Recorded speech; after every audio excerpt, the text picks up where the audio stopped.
Gustong-gusto ka bang kagatin ng pusa or aso? Ito ang problema ni Ma'am Loreno. Doc, nakagat po ako ng stray cat. Pero nakapagpabaksin naman at booster naman po ako ng anti-rabies 2 months earlier. Siguro nakagat siya noon. No? Does that guarantee my safety po? Next comment niya, sabi niya, please pakisagot dahil nag-overthink na daw siya. Okay, Ma'am Lorraine, unang-una ang kailangan mong tinatanong tungkol dyan ay human doctor, hindi po veterinarian kagaya ko. Kasi po kayo po ay human.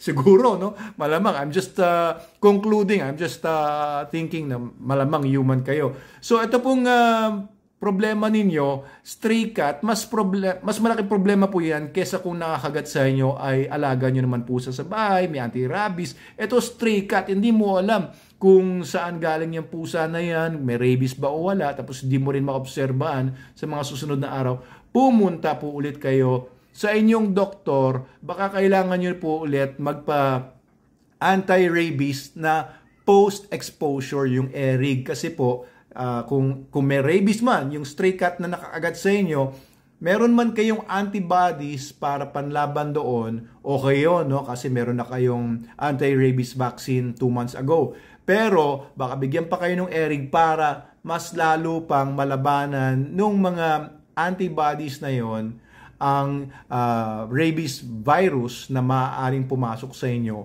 at this time. Okay, wag mo kayong mapraning. Dapat hinugasan nyo, dapat yung pagkakagat sa inyo, hinugasan nyo with soap and water. Ayan, the best is super dog soap or super doc soap para po panlaban sa mga iba-ibang mga bakterya. But ito po ay dapat pong bigyan niyo pa rin ng karampatang lunas. Hindi niyo po dapat ito i-brush off or ikibit balikat.